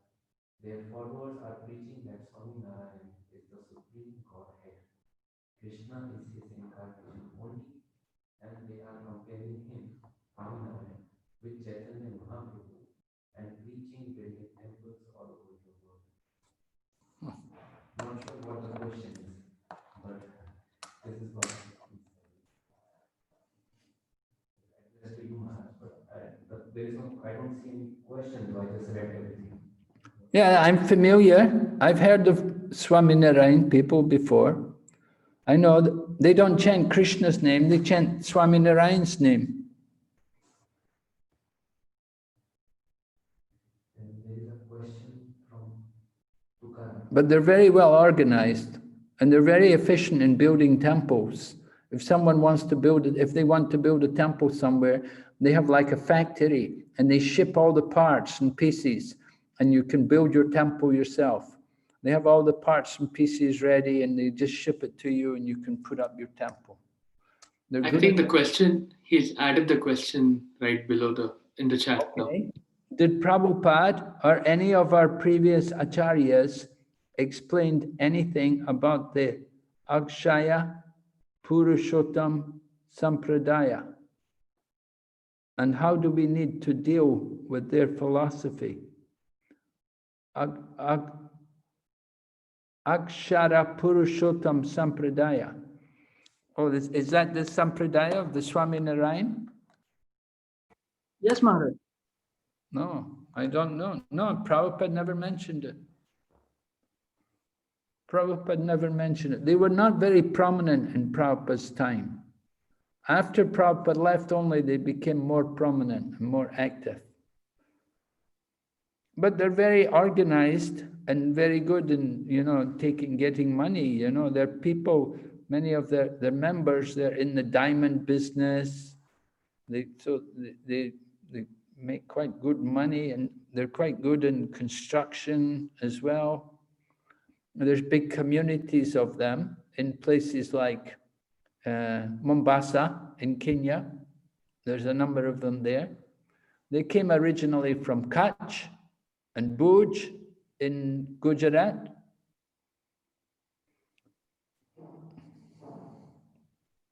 But, I don't see any links to, I don't know, their sampradaya is not connected to, there are 4 bona fide Vaishnav sampradayas. There's no mention of their sampradaya. I don't know where it comes from. Then how do we need to deal with them, Maharaj? Well, we deal with them, we see Krishna in their heart, we offer respects to them, and just keep a distance from them. You don't need to associate with them. You don't want to go and hear from. Sometimes I know in the past, they would ask our devotees to come there and give the class to their people. But that was quite a long time ago. I think in recent times, they're much more organized and they've got their own preachers. And they don't have generally it's more of a community thing. Their members are all from the one community. Generally they're Gujaratis. They have managed to build up some schools. I saw down in Andhra Pradesh, they've got a big school there, I think. So, but if you go to, they have some places, they have like a big, it looks like a town. You go in, there's nothing going on, it's just a statue of Swami Narayan, and they don't, you just wonder, what is it? What's going on? Nothing. But yes, they Maharaj, do have. but they are comparing exactly their deities are actually like Chaitanya Mahaprabhu, only Radha Krishna and Chaitanya Mahaprabhu. How our deities are there? They are similarly Swami Narayan and Radha Krishna. They are putting. Yes. Yes, I know. Oh, they even built a big temple in London, and they got the Queen of England to come there, and the Prime Minister of England went there 2 or 3 times. Almost 1,200 temples and 3,800 centers are also there. It's very prominent now. Well, they're a big community. Gujaratis are spread all over the world. You see? Generally, 98% Gujarati, all from the one community, from the Kutch, from Bhuj. If anybody comes with that philosophy, then how can we deal with that philosophy, Maharaj?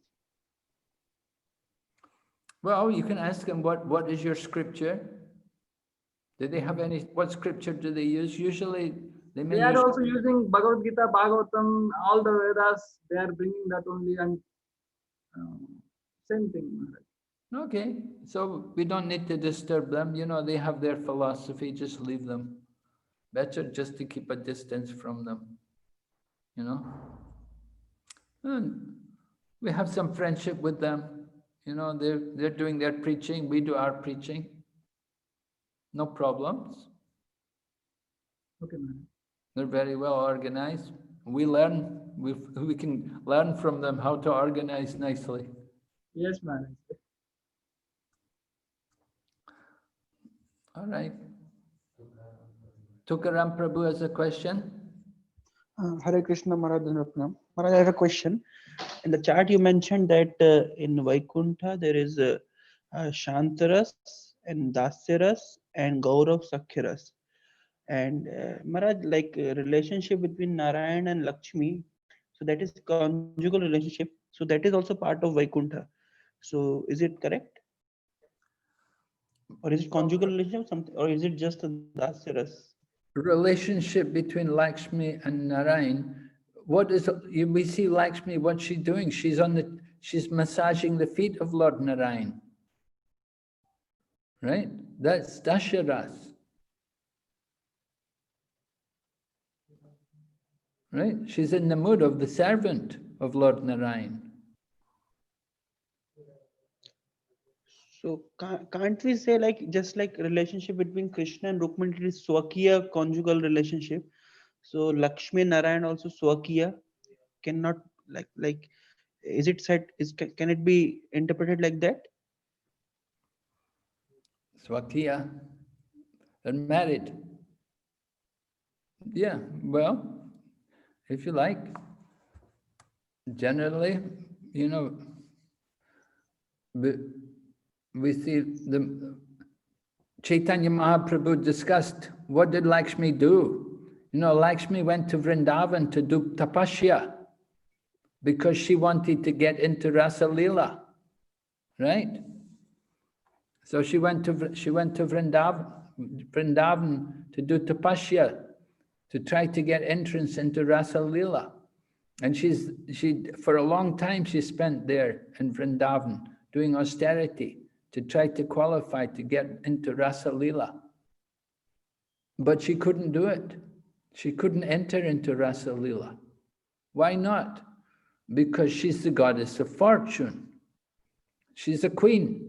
She's opulent. She cannot take the mood of the gopis. You want to enter into Rasa Leela, you have to have the mood of the gopis. You have to be willing to become like a cowherd woman. And even the personified Vedas, they wanted to enter into Rasa Leela. They had to take birth as gopis. And then only in the body of the gopis they could take part in Rasa Leela. So Lakshmi, she cannot give up her queenly opulence. So that's the point to understand about Lakshmi. She wants, but it's not her name. Therefore, she got the blessing that she could reside as a lion on the chest of the Lord. But generally, we see Lakshmi massaging the feet of the Lord.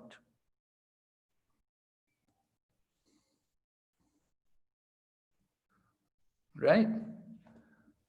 Yes, Lakshmi is the consort of Lord Narayan, but yeah, you could say it's conjugal. You could say it's conjugal because they're married, but her mood is servant, just like Krishna's queens in Dwarka. Krishna's queens in Dwarka, they live in Dwarka, but their mood is, we are servants of Lord Krishna. They have the mood of being maid servants of Krishna. Although they're all married to Krishna, their mood is as the servant of Krishna.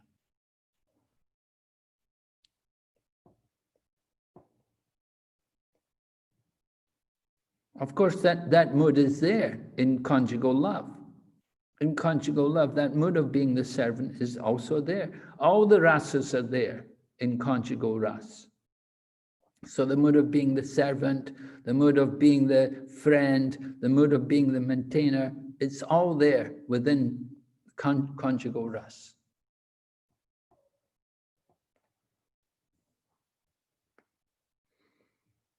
But you don't find the Lord in Vaikuntha that we don't hear about the Lord's pastimes with the Lakshmi. I don't know. I haven't heard anyway, you know. We don't hear. It's not like Krishna with the gopis. Krishna's, you know, the pastimes of Lord Krishna, which are performed for the pleasure of his devotees. The devotees get great pleasure from just taking part in the Lord's pastimes or witnessing the Lord's pastimes. The gopis get pleasure from seeing Krishna with Radharani. We don't hear about the goddesses of fortune getting pleasure from seeing Lakshmi with Lord Narayan. But the gopis, they're happy to make arrangements for Lord Krishna to be with Srimati Radharani. And Radharani, she will make arrangements for other gopis to be with Krishna. So very special dealings which take place between Krishna and the gopis. You don't find these kind of dealings between the Lord Narayan and Lakshmi, the goddess of fortune. It's a different mood. That's the point. So the predominant mood in Vaikuntha is Dasyaras. Although they're married, the mood is mainly Dasyaras. You know, some women are like that. Some men are very lucky. They have a wife, she's simply the servant. You know, she simply serves her husband. Understand? Yes, Maharaj. Thank you. Okay, on the chat we have another question. Does devotees in other rasas also experience separation?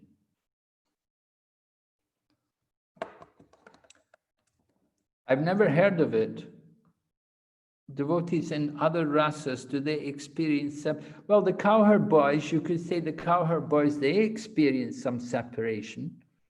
Yeah, they're very attached to Krishna, but it's not in the intensity of the separation of the gopis.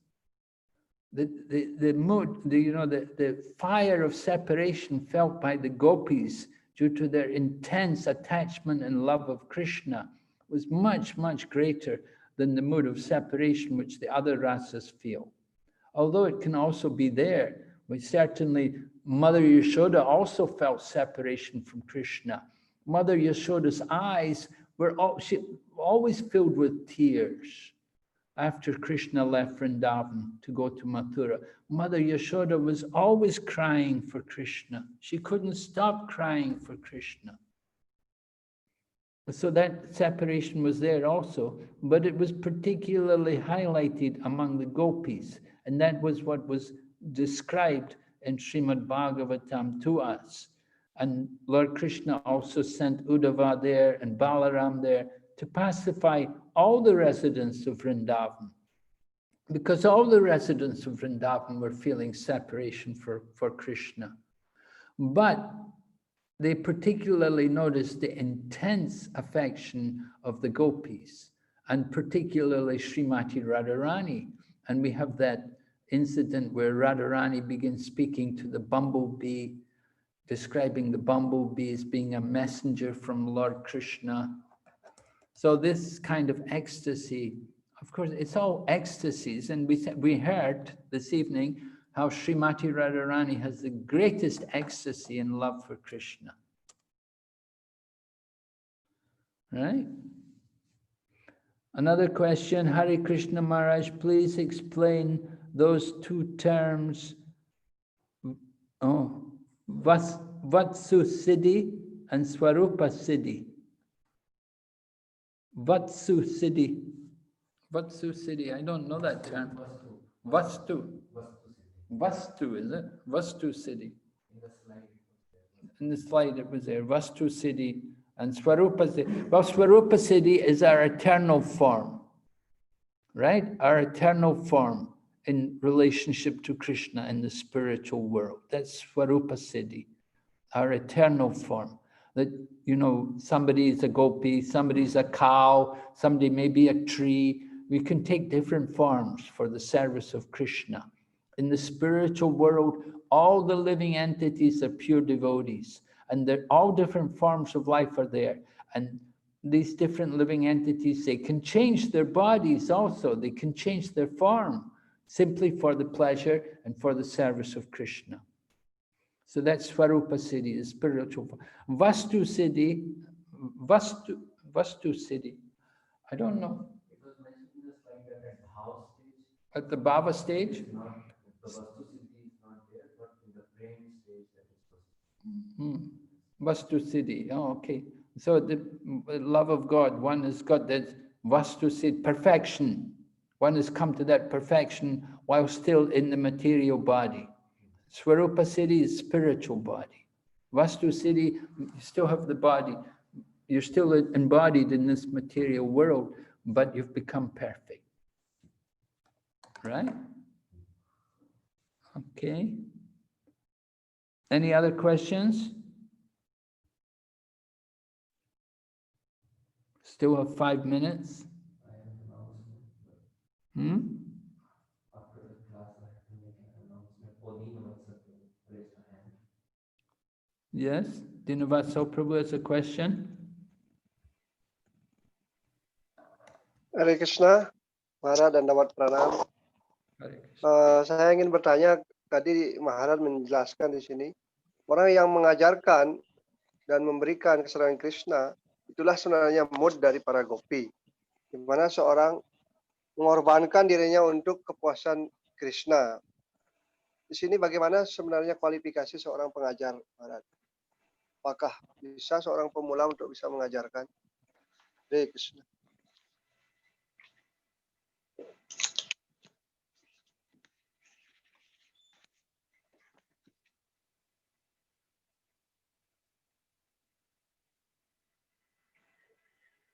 All right.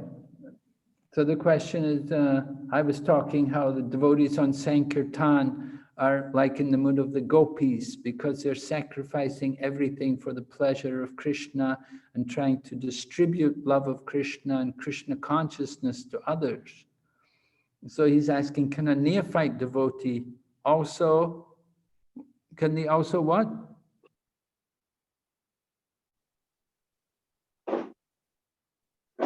Well, can a neophyte devotee also be a preacher? Can he also be in the mood of the gopis?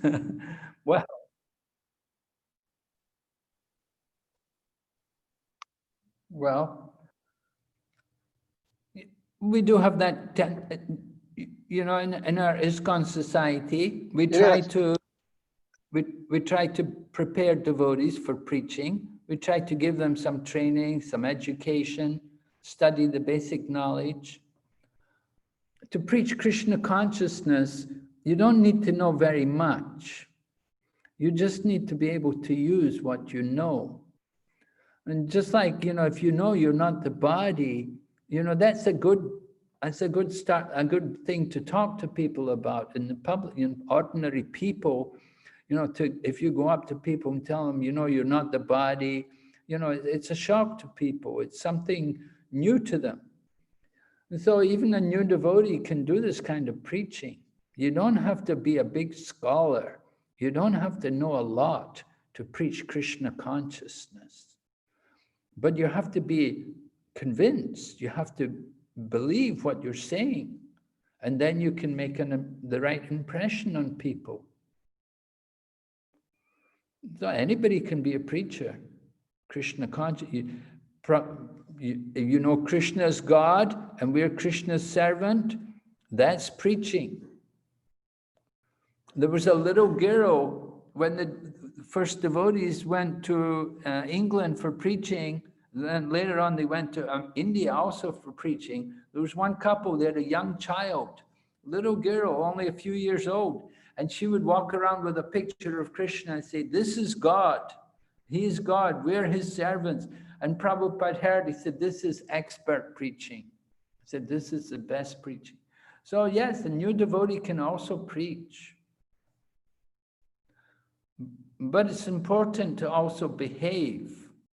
So sometimes new devotees don't quite know they don't know how to behave so well. So the training is also important.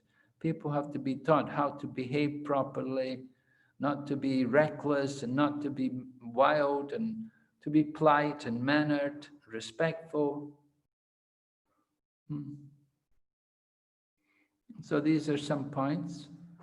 But yeah, everyone who comes to the Krishna consciousness movement, they should be given an opportunity to do some preaching, because this is our family business. Book distribution, take some books and go out and talk to people about Krishna. It's a very satisfying experience. If you can get someone to take a book, and if you can make someone into a devotee, it's very satisfying to bring someone to Krishna consciousness.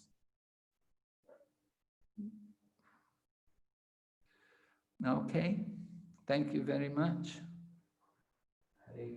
All right, so we'll finish here Hare Krishna, tonight. Maharaj. Are we going to have class tomorrow? Thank you, Maharaj. Thank you, Maharaj.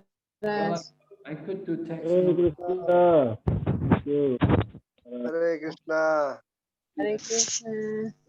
Thank you, Maharaj. Hare Thank you so much, Krishna. Maharaj. Hare Krishna. Thank you, Okay, so we'll Maharaj. have Thank you very much. one final class tomorrow night.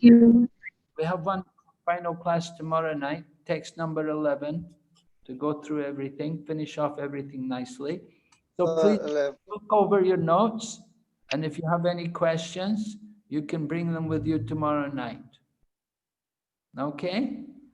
Thank you, Maharaj. Prabhu? So I can close here? Thank you, Maharaj. Thank you very much. Vancha kalpatrubyascha kripa sindhubhya eva cha patitanam pavanebhyo vaishnavebhyo namo namaha. 2 minutes more for announcement. So